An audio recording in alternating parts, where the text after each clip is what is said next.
আলহামদুলিল্লাহ রাব্বিল আলামিন ওয়াসসালাতু ওয়াসসালামু আলা নাবিয়িনা মুহাম্মদ ওয়া আলা আলিহি ওয়া সাহবিহি আজমাইন আম্মা বা'দ قال رسول الله صلى الله عليه وسلم احب الاعمال الى الله ادومها وان قل আল্লাহ সুবহানাহু ওয়া তাআলা আমাদের সকলকে সুস্থ রেখেছেন।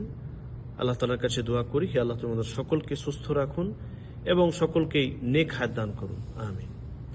আমরা যে সমস্ত ইবাদতগুলি করি, মানে যেগুলো ফরজ ইবাদত, সেগুলো তো বাধ্যতামূলক, সেগুলো করতেই হবে। যেরকম 5 ওয়াক্তের নামাজ, বা আপনার যদি সামর্থ্য থাকে তাহলে আপনি নিসাব পরিমাণ আপনার সম্পদ পৌঁছে গেলে আপনি যাকাত দিবেন, বা হজ করবেন, হজ যদি ফরজ হয়।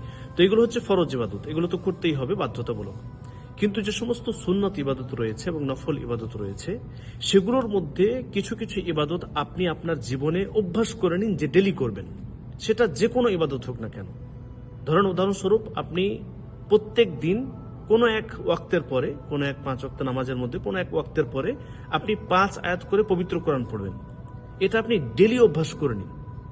এরকম ধরনের কিছু কিছু ইবাদত আপনি প্রত্যেক দিন ডেলি কন্টিনিউ করবেন, এটা আপনি একদম রুটিন বানিয়ে নিন। যেরকম ধরেন কোনো সময় আপনি 2 রাকাত সুন্নত পড়বেন, বা কোনো একটা ইবাদত করবেন, যে কোনো ইবাদত, সেটা যদিও ছোট হোক, সেটা যদিও হয়তো 5 মিনিট সময় লাগে, যদিও সেটা হয়তো খুবই ছোট লাগছে আপনাকে, এটা ভাবার দরকার নেই। কারণ আল্লাহ রাসূল সাল্লাল্লাহু আলাইহি ওয়াসাল্লাম তিনি বলছেন, আহাব্বুল আ'মাল ইলাল্লাহ আদওয়ামুহা ওয়া ইন কাল্লা। আল্লাহ সুবহানাহু ওয়া তাআলার কাছে আপনার সেই আমলটাই সবথেকে বেশি প্রিয়, যেটা আপনি কন্টিনিউ করেন, লাগাতার করেন, একদিনও ছেড়ে দেন না আপনি। এরকম নয় যে 2 দিন করলেন, 3 দিন করলেন না, জি না, প্রত্যেক দিন করেন, ডেলি করেন। এই আমলটাই আল্লাহ সুবহানাহু ওয়া তাআলার কাছে সবথেকে বেশি প্রিয়, যদিও সেটা কম হোক না কেন, যদিও সেটা সংখ্যায় কম, সময়ে কম লাগে, বা আপনাকে মনে হচ্ছে যে এটা খুবই ছোট হয়তো, জি না, এটা ভাবার কোনো দরকার নেই।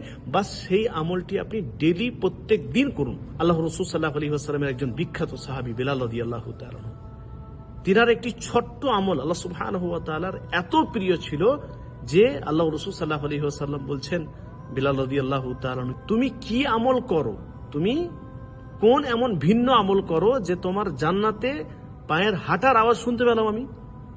তখন বিলাল রাদিয়াল্লাহু তাআলা বলছেন যে আমি তো এমন ভিন্ন কোন আমল করি না, সবাই যেরকম আমল করে আমিও সেরকমই করি, সবাই যেরকম ইবাদত করে আমিও সেরকম ইবাদত করি, তো এত বড় ফজিলত। তখন তিনি বললেন যে আমি একটা কাজ করি, সেটা হচ্ছে যখনই আমি উজু করি তখনই আমি 2 রাকাত সালাত পড়ি।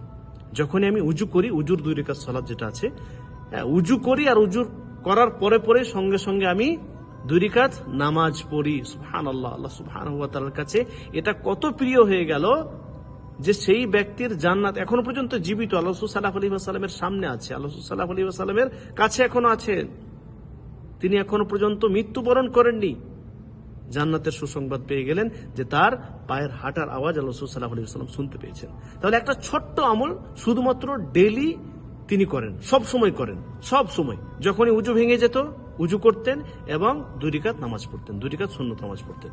তো আপনিও আপনার জীবনে যে কোনো ইবাদত, যেটা হয়তো আপনাকে লাগছে, আপনাকে মনে হচ্ছে যে এটা তো খুবই ছোট ইবাদত, খুবই একদম এমন ইবাদত যেটা হয়তো সময় লাগে না, জি না, এটা ভাবার কোনো সুযোগ নেই। বাস আপনি শুধুমাত্র সেটা কন্টিনিউ করুন, লাগাতার করুন।